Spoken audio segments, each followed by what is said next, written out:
Ketika saya kemudian sekolah gitu ya, setelah SMA sekolah itu bahkan saya sekolahnya tahun kedua. Karena tahun pertama itu saya tidak lulus SNMPTN dulu kalau sekarang ya. Pada saat saya kuliah itu bahkan saya mohon maaf ya, untuk sekedar untuk cari tempat tinggal aja selama kita tes itu saya nggak punya gitu. Saya harus sampai tinggal di masjid ini ya. Tapi kan perjalanannya panjang gitu ya. Dan itu saya menyimpulkan salah satunya poinnya adalah ini karena awalnya dari mimpinya orang tua sebenarnya. Mimpi orang tua.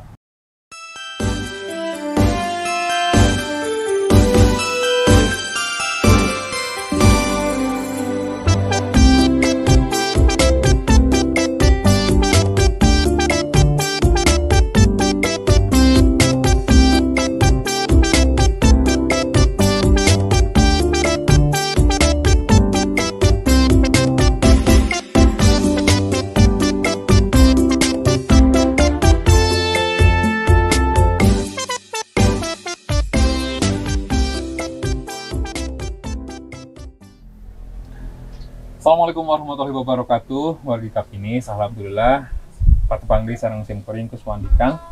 Dalam kesempatan hari ini saya ditemani oleh Kang Cepi Riana. Wilujeng Sumping Kang Cepi di Saung Kapinis. Wilujeng Sumping, alhamdulillah terus diulang ya. Alhamdulillah. Sudah dijadwal beberapa kali ya. Memang nyangkrokna ayeuna. Nyangkrokna ayeuna, insyaallah.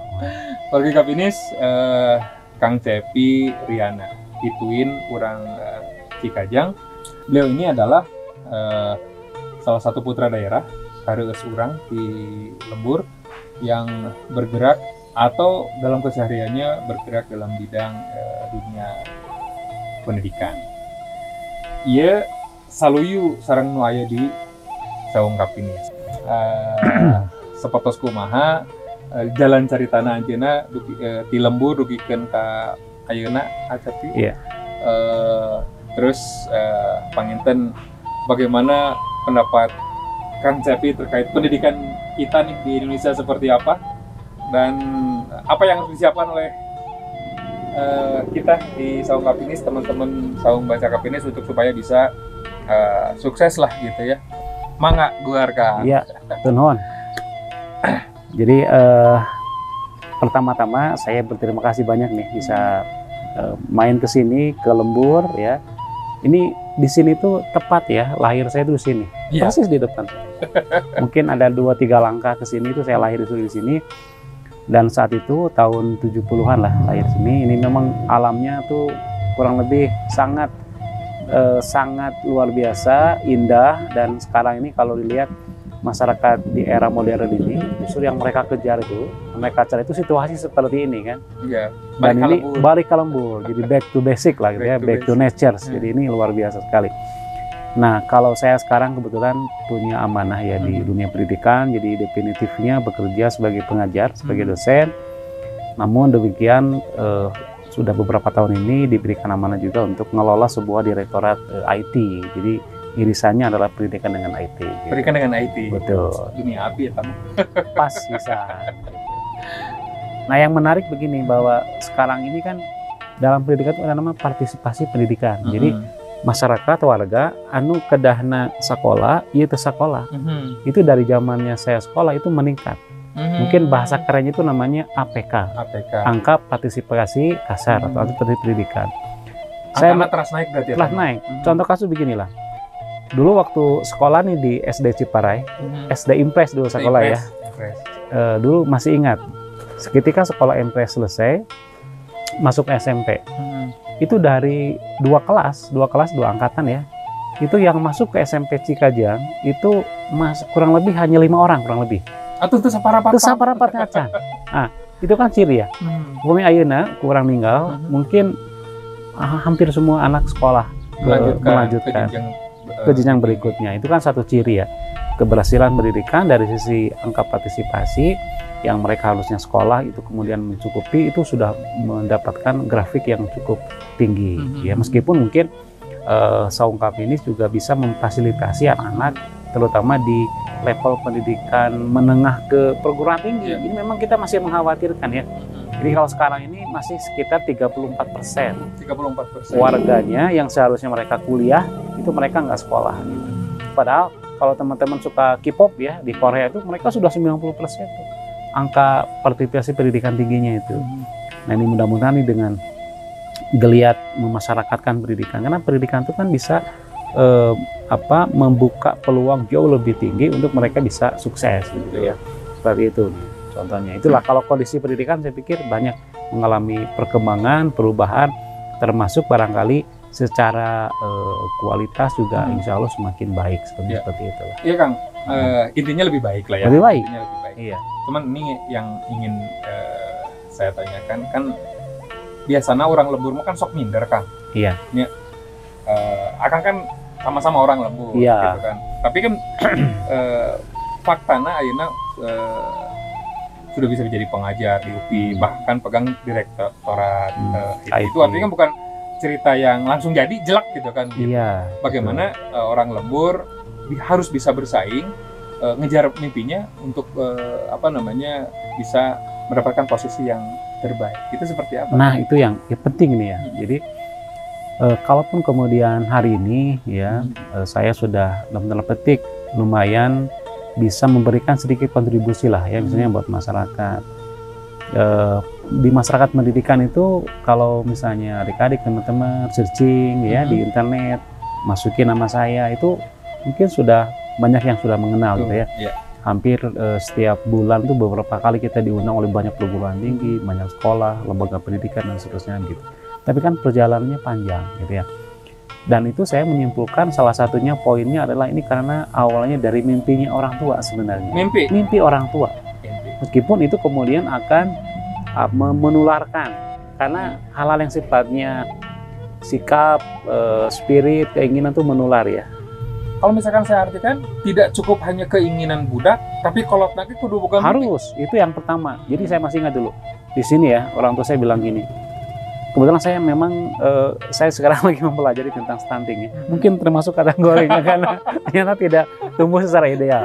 Artinya orang tua melihat, ini kalau misalnya saya menjadi seorang pekerja di usia muda, apa yang mau dilakukan? Toh tubuhnya juga secara fisik juga tidak begitu ideal untuk apalagi waktu menjadi itu seorang pekerja. Ada persyaratan tinggi badan, masuk ke militer tidak mencukupi.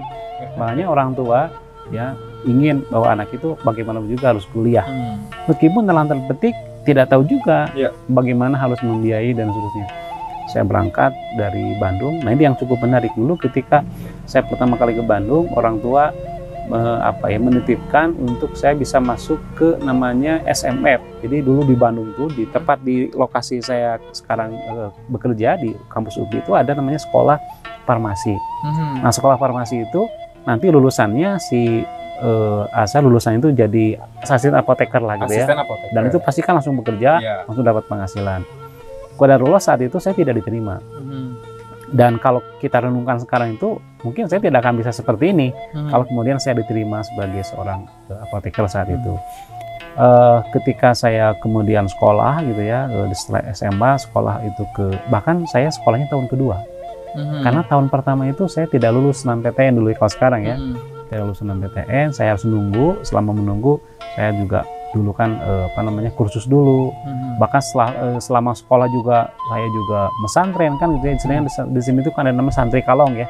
Jadi pergi sore, pulangnya malam atau kadang pagi gitu ya. Seperti itu. Nah, jadi pada saat saya kuliah itu bahkan saya mohon maaf ya, untuk sekedar untuk cari tempat tinggal aja selama kita tes itu saya nggak punya gitu. Saya harus sampai tinggal di masjid ini ya. Saya diantar sama paman gitu ya, tidurnya di masjid karena kita nggak punya saudara saat itu. Itu di Bandung. Iya. Untuk cari tempat tinggal. Jadi kita kemudian alhamdulillah di tahun kedua saya dapat masuk ke perguruan tinggi negeri di Bandung saat itu. Gitu. Nah setelah itu kemudian, dan ada hal yang menarik juga ketika sebelum, karena kalau kita ketemu dengan teman-teman lama ya, teman-teman SMP, SMA itu reunian gitu, pasti mereka tuh akan menanyakan satu hal yang itu sepakat gitu ya. Apakah sekarang masih ngegambar tuh gitu? Karena ternyata yang sangat melekat di benaknya teman-teman sekolah SD sampai SMA itulah saya tuh seorang yang bisa gambar. Gitu ya. Makanya basic skill gitu ya. Nah itu agak lumayan lanjut tuh sebenarnya, cerita menggambar itu agak lumayan lanjut. Pertama dulu ketika saya SMA, sebelum ke IKIP Bandung saat itu, saya juga pernah daftar ke namanya Fakultas Seni Rupa Desain ITB. Saya coba ngadu nasib juga daftar ke sana. Dan alhamdulillah qadarullah saya juga tidak diterima gitu. Dua kegagalan, dua kali kegagalan.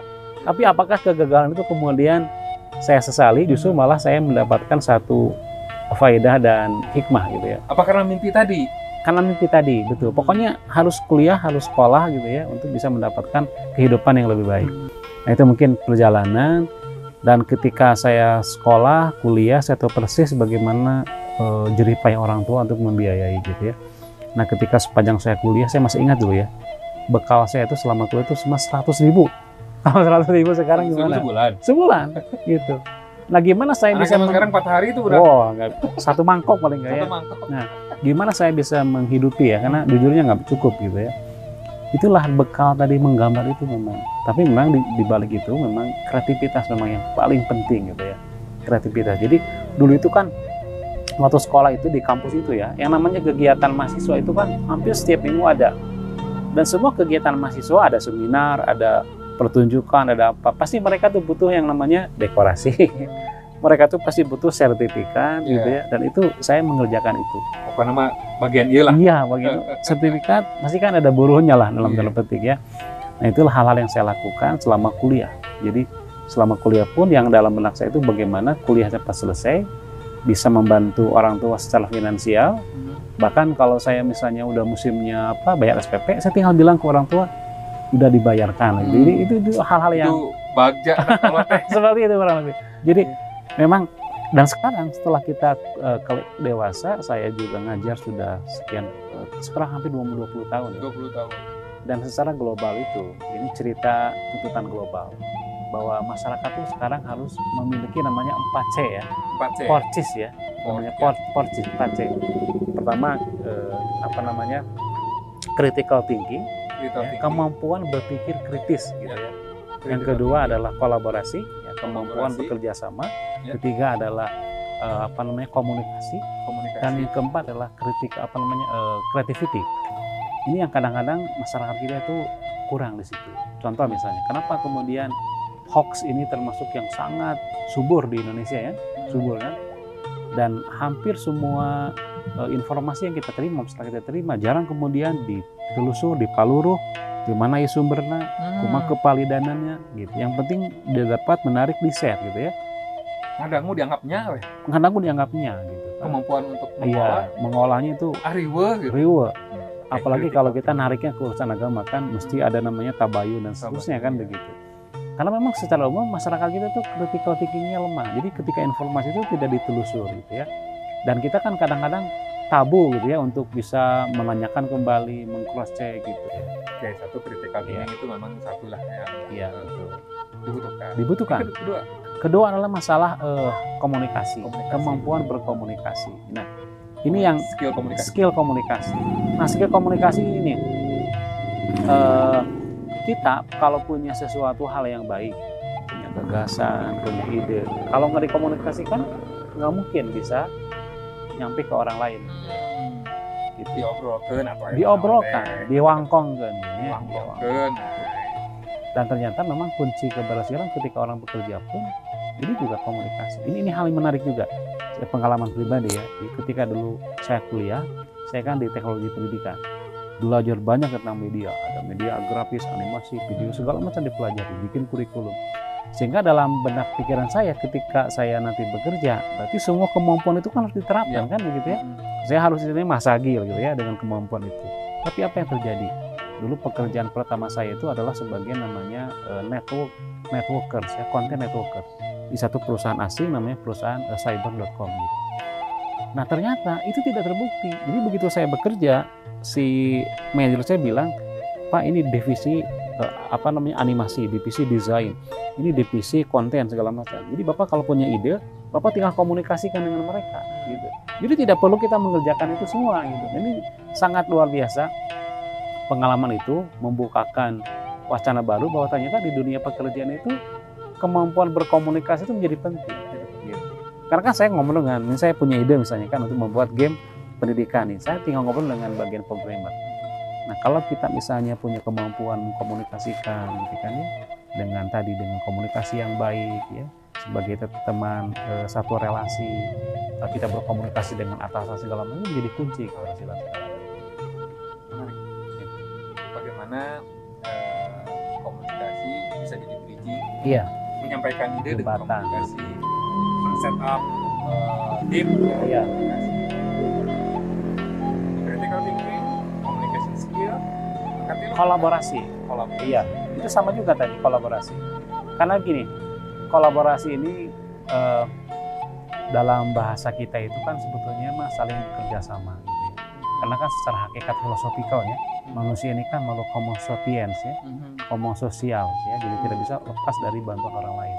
Bahkan konon katanya dari sekian banyak makhluk hidup yang memiliki tingkat ketergantungannya jauh lebih lama tuh manusia.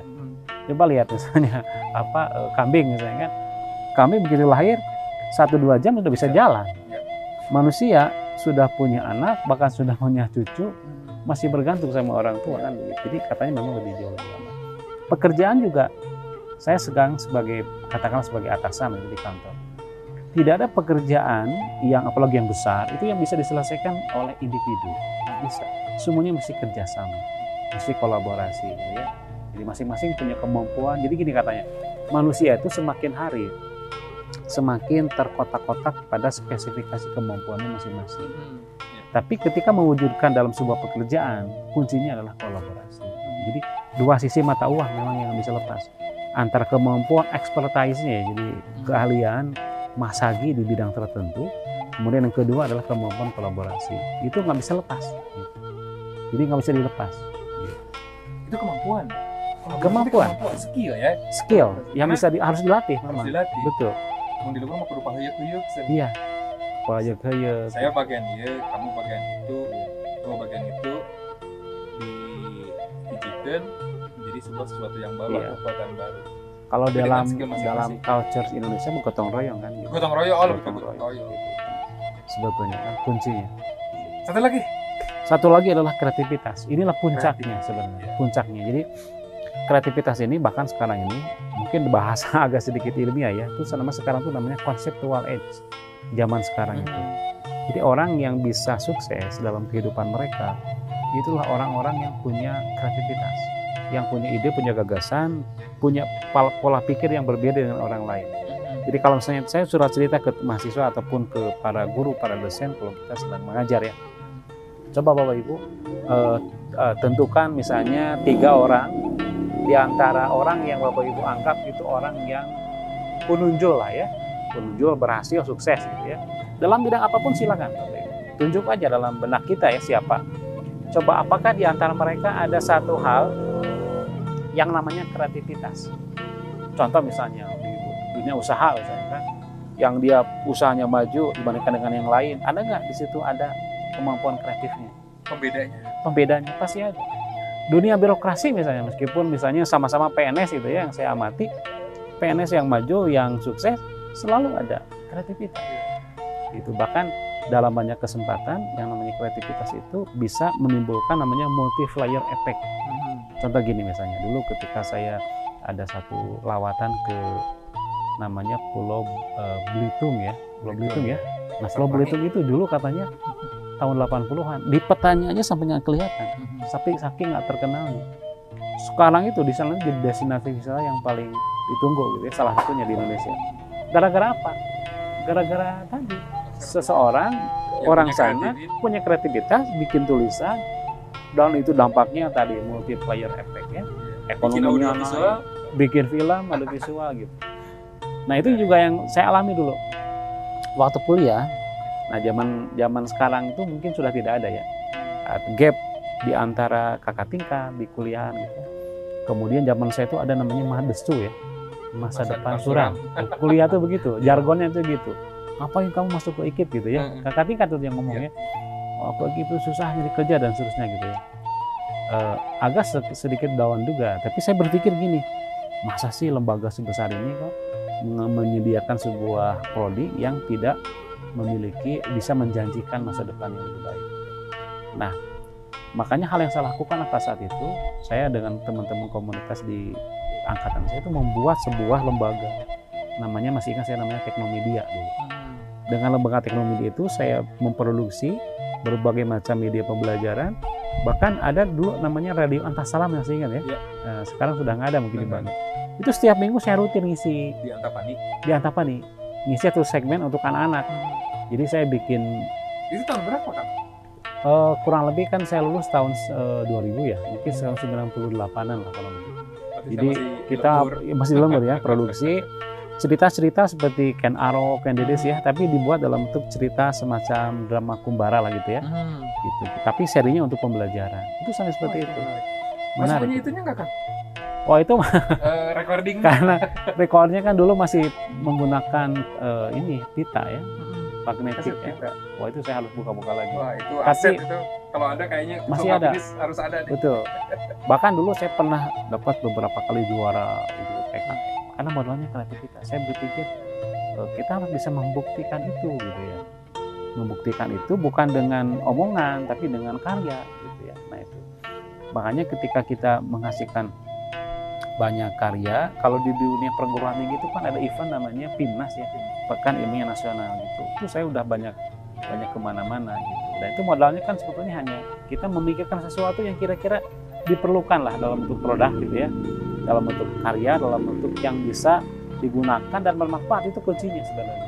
Jadi paling penting itu sebenarnya adalah kalau dalam bahasa keren itu having added value ya, memiliki nilai tambah gitu ya. Nilai tambah itu bermanfaat untuk orang lain. Dengan kreativitas itu bisa dibangun. Dibangun, iya. Saya ingat kata-kata ini kan, karya aktif. Iya. Telepas apa teh ini? Telepas. Keur mah urang mah kere, tapi urang aya kahayang. Iya. Berpikir dan segala macam pasti akan menjadi sesuatu. Iya. Nah saya termasuk yang suka membaca namanya success story. Karena bagi saya itu yang bisa menginspirasi itu diantaranya itu baca tentang success story. Nah dari sekian banyak yang saya baca gitu ya, orang-orang hebat di Indonesia, termasuk di dunia kan, itu rata-rata mereka tuh dari kere dulu. Kere karena kemudian kere menimbulkan satu kepepet, mimpi. Ya. Makanya sekarang ada konsep namanya the magic of kepepet gitu ya. Jadi kekuatan dari kepepet, the power of kepepet. Gitu. Nah jadi cerita-cerita orang lain tuh seperti CT ya, Khairul Tanjung, orang mungkin ketiga terkaya di Indonesia, anak singkong. Kan itu dari kreativitas juga kan, dari bagaimana misalnya ini ada semacam kebutuhan di kampus, orang-orang pada perlu fotokopi gitu ya, daripada dia harus meluangkan waktu ke tukang fotokopi butuh waktu lama, dia udah kolektifnya sama dia kan, dia dapat margin dari itu kan awalnya. Pokoknya gitu. Renal Kasali kan, dia sampai cerita katanya untuk pergi ke sekolah karena bajunya cuma satu harus nunggu dulu dikeringkan dulu kan begitu. Hampir semua yang saya dapat seperti itu. Nah makanya itu memang betul tadi. Jadi memang ini sebetulnya kalau istilah-istilah itu kirata ya. Kira-kira tapi nyata. Kere aktif, dari kere menjadi aktif. Ya. Justru malah sekarang itu tantangan yang sangat luar biasa, termasuk saya sebagai orang tua adalah bagaimana dalam situasi anak-anak yang mungkin sekarang tuh jauh lebih baik ya, secara kondisi mungkin juga ekonomi kayak tadi, saya mungkin anak-anak saya nggak perlu mungkin misalnya harus mengalami hal yang sama. Tapi bagaimana spiritnya juga harus bahkan lebih baik. Karena itu tantangannya sebenarnya. Karena kan orang lembur tuh biasa dengan minder tadi. Itu. Minder gitu. Tapi sebetulnya kalau misalkan kita lihat ada istilah pengalaman adalah guru yang terbaik. Bukan berarti orang kudu ngalakonan heula, tapi bisa jadi belajar dari pengalaman orang lain. Iya. Gitu ya. Dengan pengalaman orang lain, dengan kreativitas, meskipun kita datang dari kampung mempunyai kesempatan yang sama. Iya, untuk pasti. Sukses. Tergantung bagaimana kita memanage. Nah ini yang menarik nih, filosofi belajar. Jadi orang Sunda itu luar biasa, kaya ya. Kalau saya mempelajari pendidikan Barat ya, ada muncul teori-teori ya, kayak taksonomi Bloom segala macamnya banyak. Di Sunda juga tidak kurang. Contoh tadi. Gimana kita supaya sukses belajar?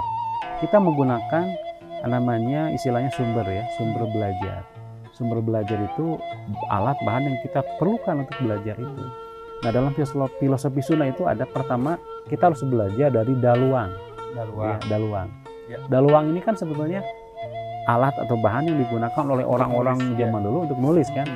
Itu dari kertas, dari kayu gitu kan. Itu daluang tuh kalau kita terjemahkan sekarang ya buku, Ya juga mungkin digital kayak sekarang e-book apa gitu kan. Jadi filosofinya itu. Yang pertama adalah daluang itu kan memang belum ada kertas dulu ya. Belum ada kertas. Tulisnya di daluang. Jadi kan daluang. Yang kedua adalah luang. Daluang, luang. Luang. Luang ini adalah kalau dalam istilah kerennya experience ya. Experience ada namanya personal experience, pengalaman pribadi.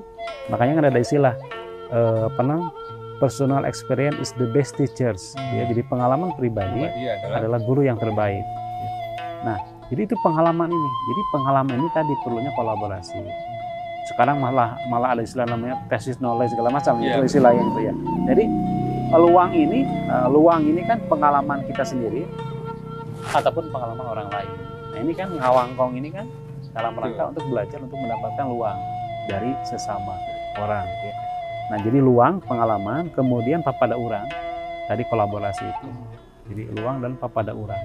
Nah, papada urang itu ya kita, karena tidak mungkin orang bisa berhasil punya banyak sekali pengetahuan, karena itu yang utama juga masalah relasi gitu. Jadi saya tuh sekarang berpikir begini, kalau misalnya anak-anak sekolah dimanapun, apalagi sampai kuliah gitu kan, harus sangat membiasakan diri untuk membangun relasi. Karena dulu ketika saya pertama kali bekerja itu bukan dari secara formal saya daftar bawa ijazah demikian. Kebetulan ada teman saya, dia bekerja di namanya Bandung International Schools ya. Nah, karena sudah dekat dengan kita, saya sering kerjasama dengan beliau.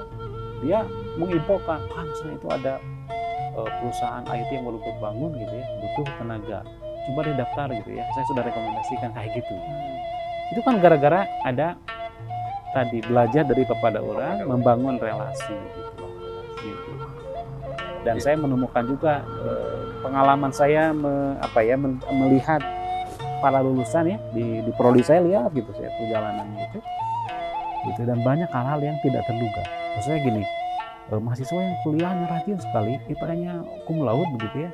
Tapi tadi tidak membangun relasi, tidak terlatih kemampuan berpikir kreatifnya, begitu di lapangan memang agak repot gitu ya. Dan mereka kadang-kadang nggak jadi apa-apa gitu. Jadi itu penting sekali untuk kita. Ya.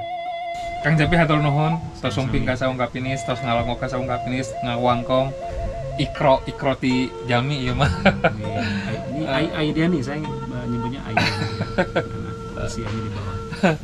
Ya ini mudah-mudahan jadi berkah untuk kita semua. Warga Kapinis, sebetulnya saya banyak hal yang ingin digali gitu ya. Cuman sebentar lagi azan, tentu akan kita harus siap-siap. Ini adalah hari ke-30 bulan puasa. Insya Allah besok kita akan melaksanakan Idul Fitri. Minal izin wal faizin. Iya, sami-sami. Warga juga di Hapunten. Atur nuhun sampurasun. Rampes. Oke Kapinis, sim kuring Kuswandika ngatur nuhun. Dicegapun sakieu, urang pemenak deui di chapter anu salajengna. Sim kuring Kuswandika sareng Kang Cepi, atur nuhun. Assalamualaikum warahmatullahi wabarakatuh.